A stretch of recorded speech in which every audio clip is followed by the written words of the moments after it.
G'day viewers, this is Troy from Troy's Visual Arts channel. It's been a little while since I've last done an update video on my restoration progress on the Dumont Type 208B oscilloscope.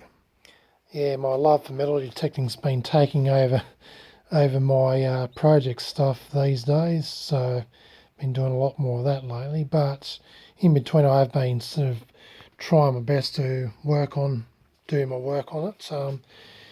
Well, anyway, I'm in the process of replacing old paper type capacitors in the oscilloscope. I've already replaced and removed a few. I've replaced those big suckers, even though the capacitance is pretty much still in tolerance on the capacitance meter. Still, I'm replacing them anyway. I've spent nearly $50 on buying a bunch of capacitors from JK Electronics. Don't like spending a lot when I've got oodles of capacitors in my collection. However, I'm searching everywhere for the right values, and I have to try and bunch some capacitors together to make the right values, which I've done here. And it's quite annoying. The problem is a lot of these capacitors JK just doesn't have.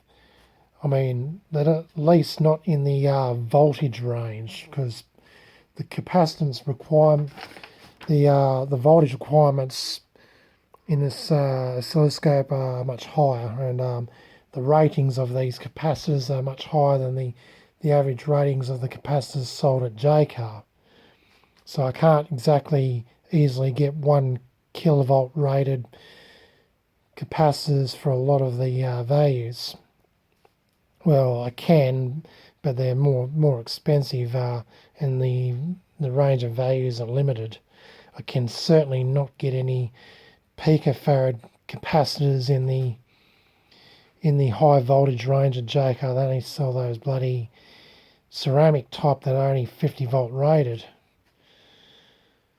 Well, anyway, it is going to be a pain in the ass job to try and replace a lot of the parts, because they're in very awkward places, and I'm having an impossible time trying to get this front panel off because something's holding it in there. I've undone all the screws and everything, but yeah, I've mainly been working on this section here, trying to replace capacitors and all that, and I've been trying to make up the values by bunching some together.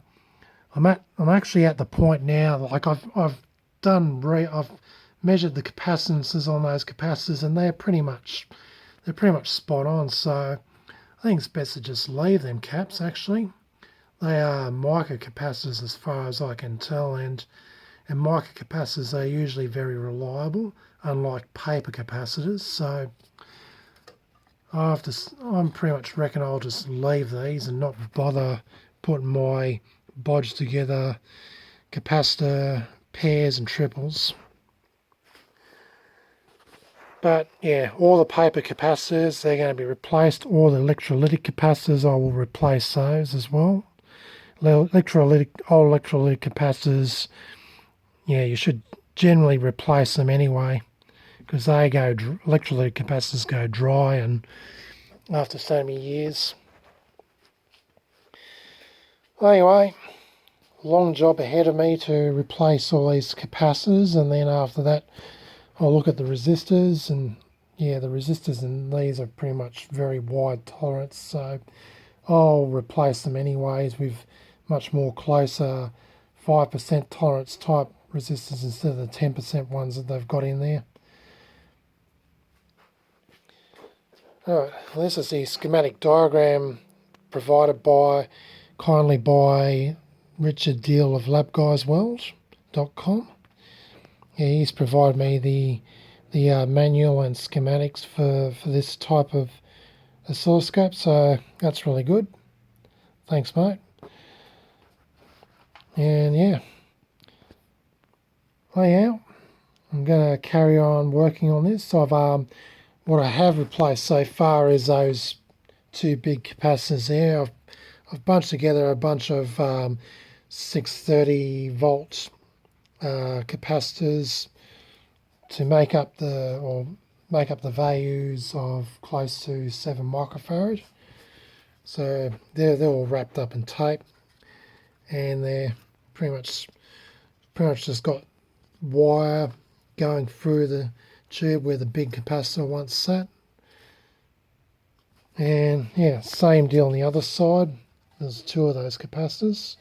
So yep, bunch of capacitors in parallel to make up the value, and yeah, wire just going through to the other side, to the other connections. Alright, well, anyway, that's enough about me waffling on about what I'm going to do. I'm going to now finish up and get cracking. Alright, stay tuned for the next video update on Project Dumont oscilloscope. This is Troy from Troy's Visual Arts channel, signing out.